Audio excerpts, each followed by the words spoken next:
fantastic. So Janko's in the hot chair now, and it's time to get underway with the pistol. It is Dignitas on T side and Astralis on the CT side. Yeah, we can see that Dignitas, only MSL, having nades, already wasted one flash, has a smoke and a flash left, so they're probably going to stick together, go towards the A bomb site and just use the utility MSL has to cut off a certain part of the bomb site and brute force their way in, basically.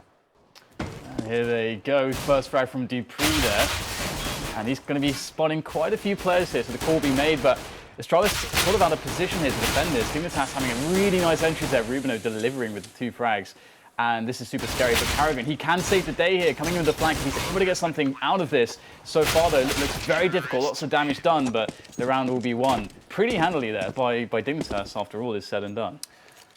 Yeah, and I think this is a good example of why pistol rounds are, why we call them random at times. This was Dignitas going in towards the A bomb site. MSL dies with one smoke and flash they have left, but still Rubino hit some really good shots with the Glock. They get entrance into the bomb site, and even though Astralis had good people on the rotate, they just don't hit their shots with the USP initially, and then Glocks have the advantage close range. And now it's just time to see if Dignitas can pull off that money anti-force by slash anti-eco. It really depends, obviously. They don't know exactly what Astralis have done, whether they do go for like kind of a full save or whether they invest more, but we do get that very safe play into a long, the classic for this kind of a round, and Config will be cleaning up BO3 there as well, so it looks like it's going all according to plan here. I mean, this looks like it's going to be a pretty straightforward round for Dignitas, but I don't understand this from teams, and Astralis isn't the only team who does this. It's like they have 2 players who buy armor, 3 players don't buy armor. It's not like those 2 players are not probably going to do anything by themselves, basically, you know, just by armor and pistols. So if your team isn't committing to it as a whole, there's no reason for 2 players. Of course, it's more fun to have armor and a pistol. It gives you higher chances to, you know, get off with a kill, maybe survive for a bit longer, but you should look at the big picture, right? It's going to hurt your economy in the first gun round, and maybe you're going to regret it because you won't have a Molotov or an extra flash or a smoke, maybe even. Yeah, it's quite funny the way that teams decide to do that. I mean, it's one of those situations where sometimes I feel like in CSGO, because of the nature of the pistols, teams, it's like harder to see the fact that it is in the long run is actually really bad, because it's very hard to actually look at the long run, because one match takes, you know, well, it can be 30 rounds, can be 45 minutes. Like this, and looking at a larger sample size is very hard in a game like this. So just the more kind of, well, just going with your gut more of the time with a lot of these plays. Let's buy that armor, let's buy that pistol. And we've got Zipex with the AK that he saved, and if we get him in the right place at the right time, and indeed there's a flash in, the spray comes down, and it's only 1 frag, almost a second in fact, as Kirby escapes with 13 HP and the push comes in, but Cajun B has not been discovered just yet in this position by the barrels. 2 important frags, to say the least. Bomb is now down on the site, and Cajun B can still do more damage. He's not taken any hits so far, but he does not have Kevlar, so all he has to do is get tagged once, and he is done, and that is exactly what will happen. But that's really scary. Yeah, could have been a lot scarier even for Dignitas. I'm not really sure. I was going to say that this is something they do often. They group up when they know their opponents don't have armor, but then they split up. They had 2 players towards Monster, 2 players towards the short swamp area, and it might have cost him if Sipnex hit that spray and they didn't check Cajun's position as well. I think that probably Astralis would have won the round, but Dignitas a bit lucky there. Yeah, and I do like that they decided to just go for the quick monster play. I think that's also can be quite a good anti-eco sort of round to play with as the alternative to the long push. But we will see now that Astralis have a device on the AWP. He's in the nude though, no Kevlar for him. However, still able to pick up the frag long range onto config. Device pretty prolific playing along with that AWP. We've been able to respond back in a small way there with a quick pick towards Suez. And now Astralis probably have to worry about the B push, as they've lost a lot of map control towards B. And Dignitas are in there. Rubino's really opened things up. If he can take down HenryG, that will be huge. But HenryG very reluctant to face him, but eventually he will. And Rubino claiming yet another important kill and picking up the bomb for the plant as well. So interesting situation. Device on 1 HP, as is Tensky for Dignitas. Yeah, but I think it's Dupree on the long rotate, but I think it might be taking him too long. I think they're gonna maybe expect him at this point, but looks like Tensky's still unaware. Yeah, Dupree just missed Tensky there. That could have been a free one for Dupree. He has great timing now. They're not gonna expect him from this angle at all. Here he comes. Unfortunately, though, his teammate did die. But there it is, the free kill. And this is interesting. Dupree running for that kit. Probably there is a kit on the floor somewhere. And there's no time. He'll get the kill, but simply not able to defuse in time. And just remember the third round then, what we were talking actually the second round, when Yep. two of the players bought armor. They didn't do anything. Okay, Zipnix had armor and might have gotten those kills in the third round, but maybe some of the players would have bought an extra kit, and then Right. Dupree, I'm not sure if he was one of the players, I can't remember, but maybe he would have picked it up on the ground somewhere, and the first gun round might have gone Astralis' way. Now they're facing a 4-0 deficit, but they still decide to force with the op on device. Indeed. And this is great here from Dignitas. It looks like they want to go for maybe either the set piece or a contact play into the B-bomb site. This is a really nice way to essentially remove the factor, the strongest point of Astralis' defense, which is Device's AWP at the moment. And instead, they're just going to set up the set piece onto B. Zipex is close. He's really going to deliver here. There's the first kill. Second one comes in as well. That's a really smart, solid play there from Zipex to get those two frags. Carrigan doesn't have nearly as much work to do because of Zipex, and now he can just hold water. The bomb is down. Time has been bought for the rotation to come in. There's shadows all over the place, but it's going to be Astralis who win the day, and that's the 1-4 for them. Yeah, that smoke for Monster from City Spawn completely messed up the plans of Dignitas here. They wanted to go for basically a B rush or to explode onto the B bomb site from Monster, but then they had to adjust, and because they had all 5 players there, they didn't have map control anywhere else. They didn't know if someone was flanking them, so they were kind of committed to the B bomb site, but their execute isn't what they initially wanted to do, so it was a bit sloppy, and you could see Zipnix getting those 2 kills on short, basically completely dismantled their attack. And this off angle from Dupree, that timing on the push is fantastic. 2 frags is definitely going to be good, but somehow Device doesn't get anything from that. That is crazy. That was the perfect setup for Device to basically finish the round completely, and instead it's going to be a 2 versus 3 with Zipex in a position where he has to save the day. We have now Zipex with the first frag, but his position now known. Some hot flashes in there to kind of slow down the tease and help his teammate CajunB get in there with that extra time that he's bought. CajunB really key at this point with that flank, and Zipex goes to reposition towards bank. Now, will Dignitas expect this? They themselves using the time they have on the clock, which is in quite some abundance. But Dignitas will slowly but surely get their way closer and closer onto the site. I think Cajun's gonna move when he hears the plant noise, basically. Yeah.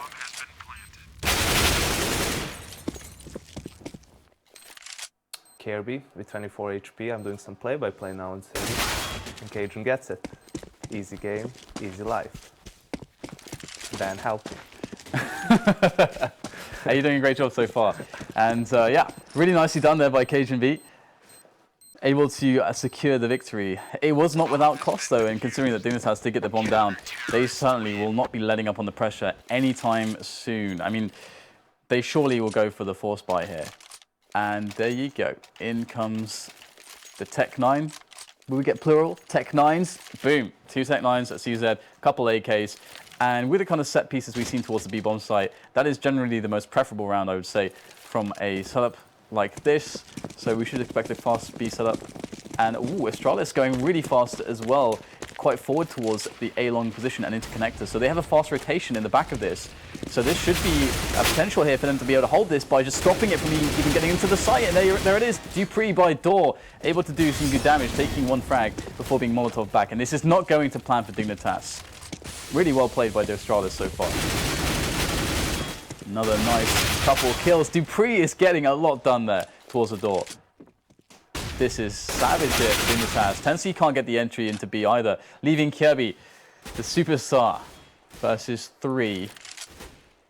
Yeah, you could see how Dignitas tried to adjust because they know that the monster smoke. Okay, Kirby gets the kill on Cajun. I don't know why Cajun decides to peek there. This is where maybe you see, you know, online play, players playing a bit more recklessly. Like, there's no reason for him to go for the information play. I think they even knew that Kirby has the bomb, so you just played the numbers, right? Why risk losing a duel to Kirby, who you know is an extremely skilled aimer as well, which makes it now harder for your teammates. You know, they are split up at this point. You can either decide to stick together or maybe split up. If you split up, if he gets a good guess, he gets to plant the bomb, and then you have to, you know, you don't know where he is and everything, but it seems he's gonna meet Zipek's version. Yeah, you're right. Like the 2 versus 1 versus the 3 versus 1 are like entirely different situations.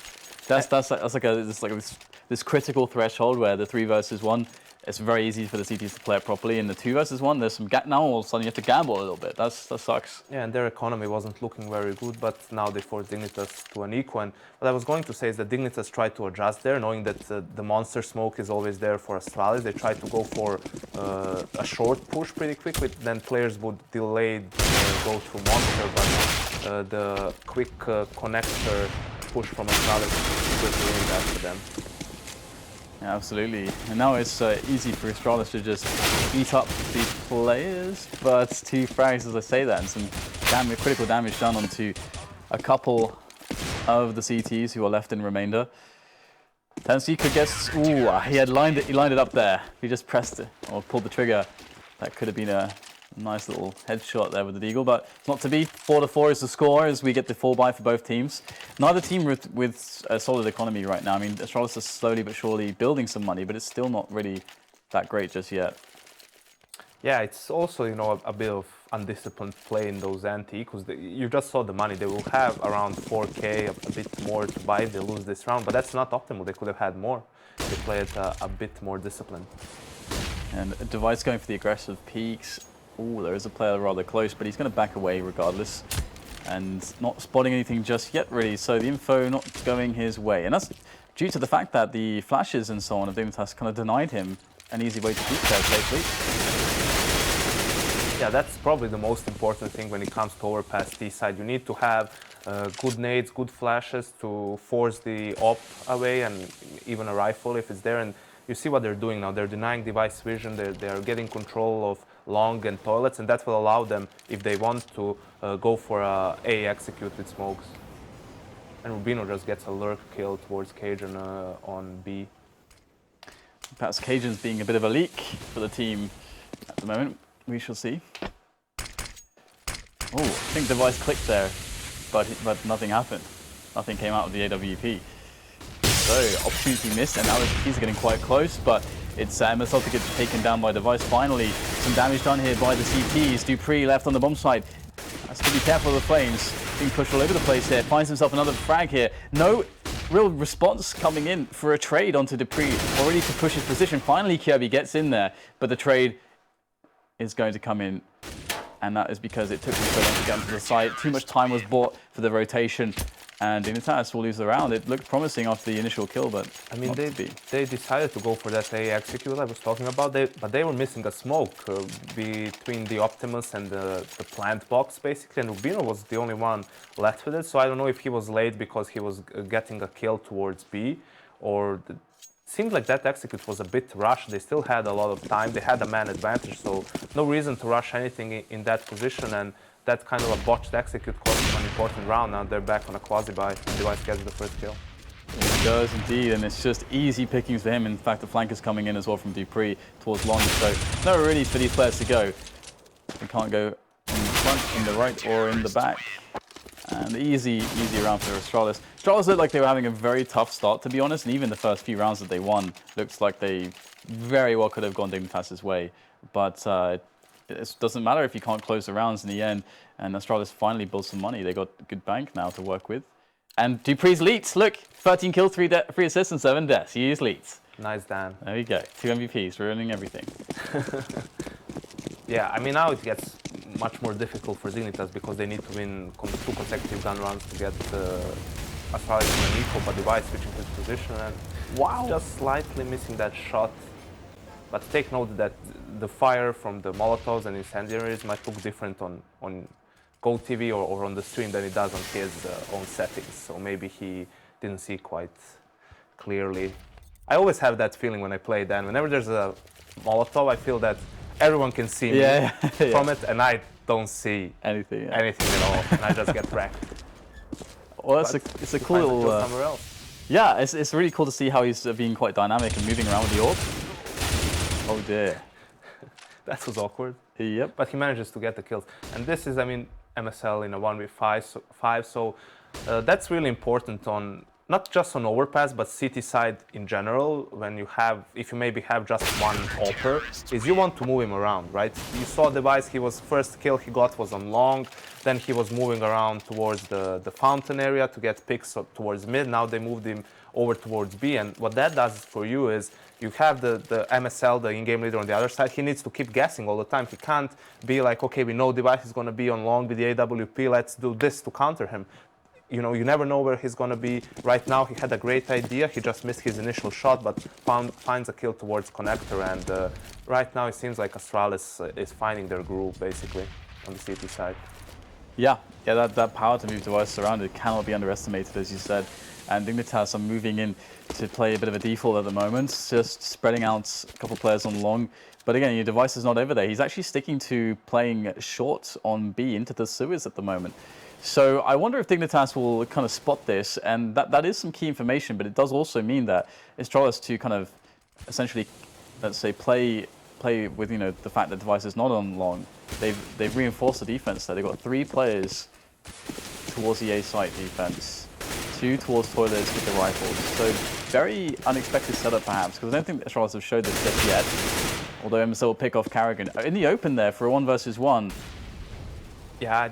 That's a slight mistake there by Carrigan. You don't want to use that way to when they don't have like a really strong buy. You could see that they're left, before he died, they were left with 3 smokes and 2 flashes, I think.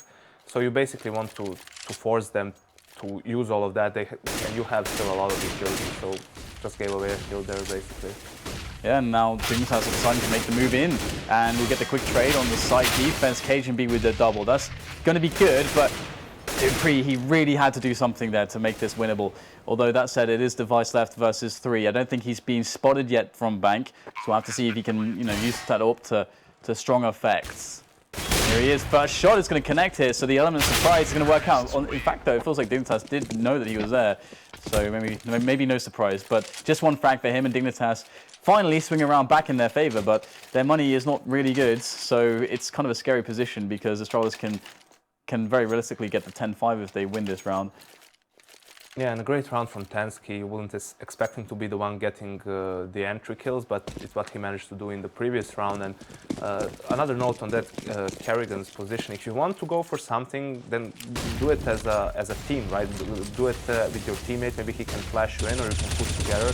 Like right here, he gets flashed in, gets a free kill on MSL. Yeah, that is hard times. Tensky is eyeing his way in there. Tensky's had some great performances in some of the ECS matches. We've seen him in previous. He's been quite impressive, actually, in the last few that they played, as well as Rubino having some good entry work. And they're going to need all of that to defeat Astralis. Now Astralis just hanging out at the moment, just holding their positions. Bomb is down for Dignitas. They also holding their positions in this 4 versus 4. There is a lot of time to play with. Yeah, and this is where it gets a bit trickier for the CTs, right? They have the same number of people, but Zipna is going for a play. It is. It's a great play, Janko. Great play. Again, we come to, you know, you're going for a solo play. Why not have a teammate help you out, or them trying to draw attention somewhere else? But it's now up to Carrigan to defend the B bomb site. And here he goes by the barrels, going to find a 3-1 and remove himself from that position. They're still obsessed with that position. I mean, the bomb is down there, so they have to reclaim it. Kirby will be the man to do so, eliminating Carrigan in the process. Dupree and Device coming in for the retake, and so far so good. Dupree with a frag on the outset, as well as Device with a frag from up top with the Yorp. And Tensky's really in a horrible position right now. With 15 seconds and Device, his presence looming over the top there with that AWP. Tensky has to go for the fake here, but he's going to get shot from the side. The setup is perfect for Astralis in the end. And the money is screwed now for Dignitas. If they had made a plant, maybe they could have potentially squeezed the buy out here, and that could have been a good play, but instead, oh, they're just going to go for the buy anyway. Well, yeah, not really sure about this one, because they're not pressuring Astralis' economy at all. And they could have just decoy, had a normal buy in the last round and go for a 9-6 half, which, you know, is pretty decent. It's not that bad. But yeah, they're going to have 2 weak buys now. 2 weak buys. Well, perhaps they can get something done with them. You never know. Never know. In the game of Counter-Strike, Dan, Yep. we saw that anything can happen. Just watch Especially any of Team Liquid's games. I was about to say, especially, I was going to be a little bit more ambiguous, but especially past midnight, Janko. It's a magical time when, well, either way, it's going to be the pistols are raining in 1 frag for them. The trade is alive, though, for the CTs. And HenryG getting one through the smoke. That's the bomb down. Although they will lose device to the flames. HenryG spinning around there. Great transfer coming in from the rifle play. And Tensky will try to get something out of that, but he cannot get it done. 9-5 there, so no bomb plant means that indeed it will be a shocking buy from Dignitas. Just beautiful play from HenryG in that round. Even after he gets the kills, he's fully flashed after he gets the kill through the smoke, but manages to, you know, hide in the smoke, move just enough so that the Dignitas players can't see him, and then gets an extra kill in all the commotion that was happening towards that A bomb site. And now Dignitas again on a weak buy, and they're forced to go for a basically fast B execute since they don't have a lot of utility anymore. Oh, here it is, the peak. Oh my goodness. Device gets straight up dinked right there.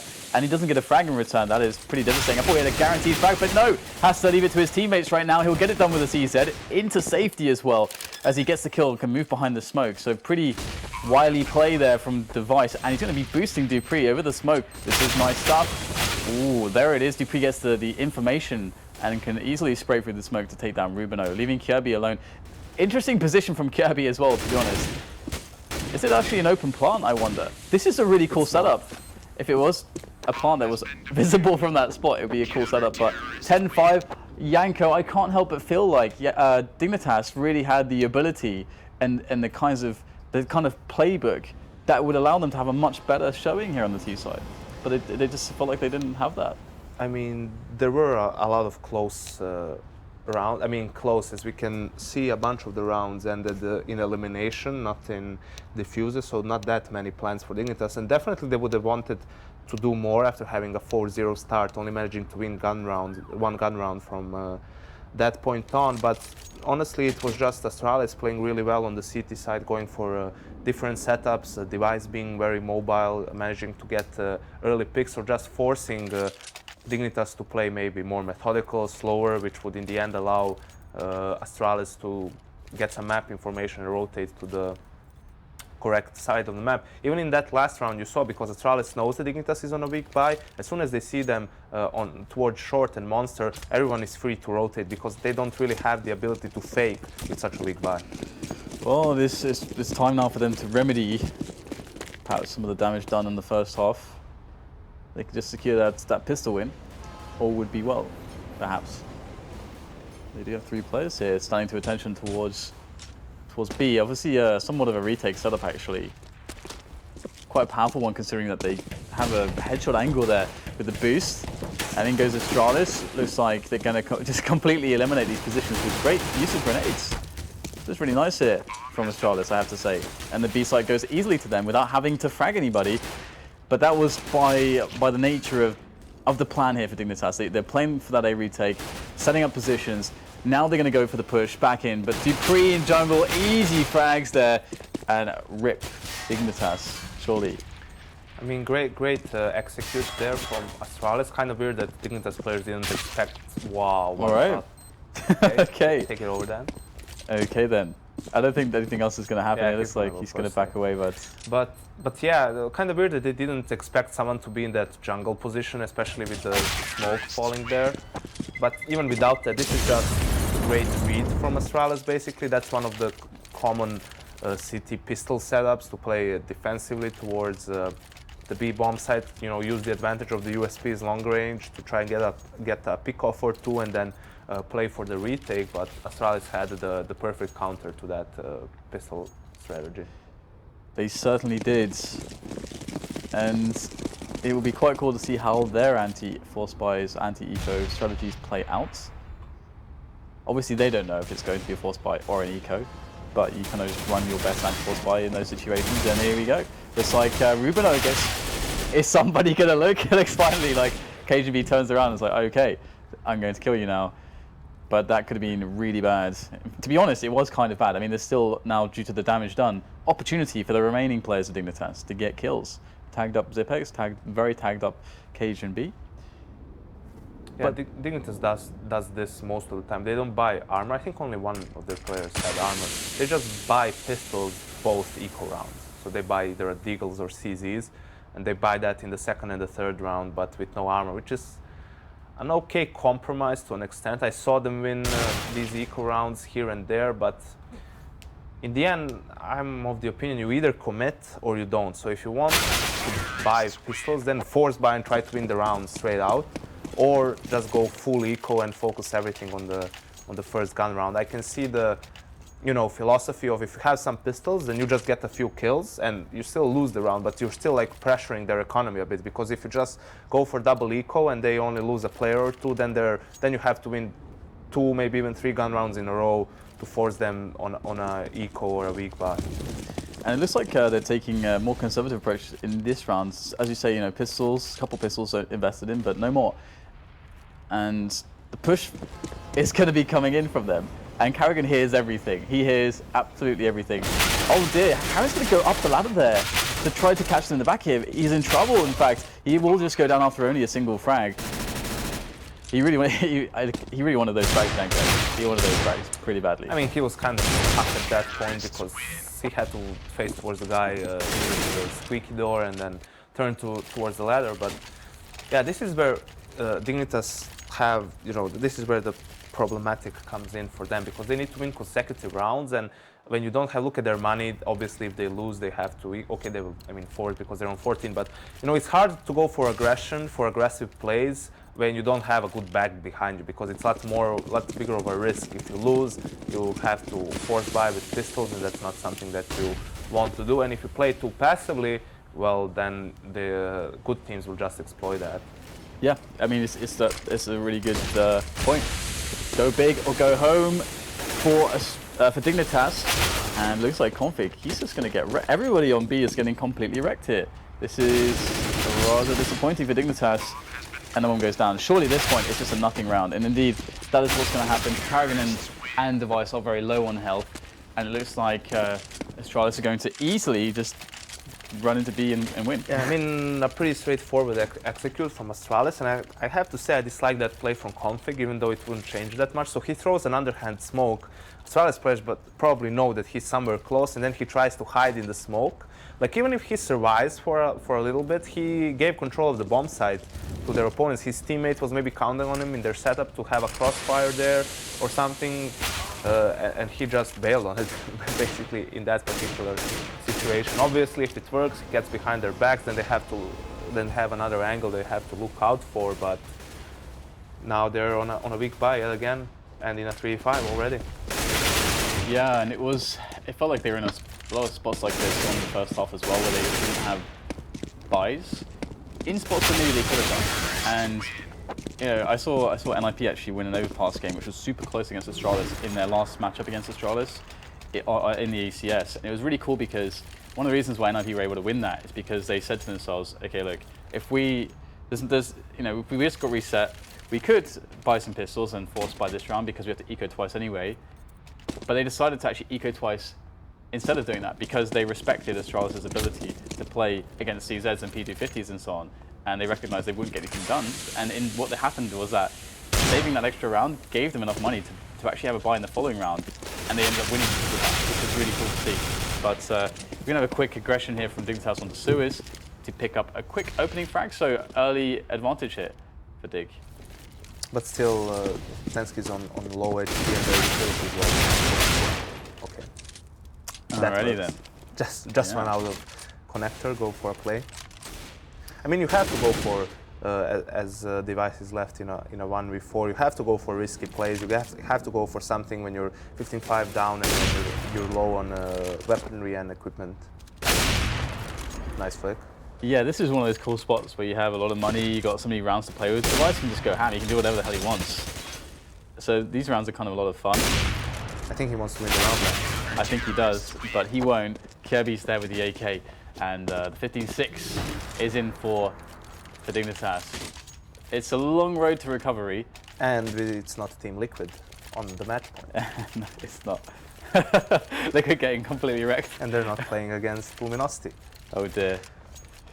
But yeah, you can see that Config seems to be having a really quiet game, so to speak. Then, while you know, on the other hand, it's Dupree dominating pretty much with 26 kills. Yeah, it's always interesting to see how it works with Astralis on Overpass. With the Dupree and Device combo, Dupree's usually playing the most forward player in towards the A side of the map, but looks like we're going to have the A take coming in from Astralis here. The first engagement found and won by HenryG, leading with it by example. And here we can also see the difference between Astralis and Dignitas City side. Astralis mostly went for, you know, they would go together for either toilets or long, while now HenryG just gets a kill on Rubino, while Rubino and MSL were spread out. MSL was towards the toilet area, the guy there, and Rubino was towards long by himself. You have like small chances to be able to hold a push from the T's by yourself, so that's why you see CTs mostly grouping and then trying to clear that area of the map, let's say long, give away control of toilets, and then just refocus on that part of the map once they know that there's no one coming from long. Right, and in this situation here, Dignitas are in a lot of trouble because the fraction won early, and it's Kirby who was able to take down, I think it was HenryG initially, that made things a little bit easier, but the rotation comes in towards B. Astralis has done this perfectly, and it is easier to retake the B than the A site, but still, Astralis, another kill before the bomb goes down, and now things get really awkward here for Dignitas. They may be staring defeat in the face as there it is indeed. It's closed out 16-6, so very fast affair despite a good start. All things considered, a very strong start for Dignitas. 4 rounds in a row. They're looking really good, but then it fell apart. I mean, they were best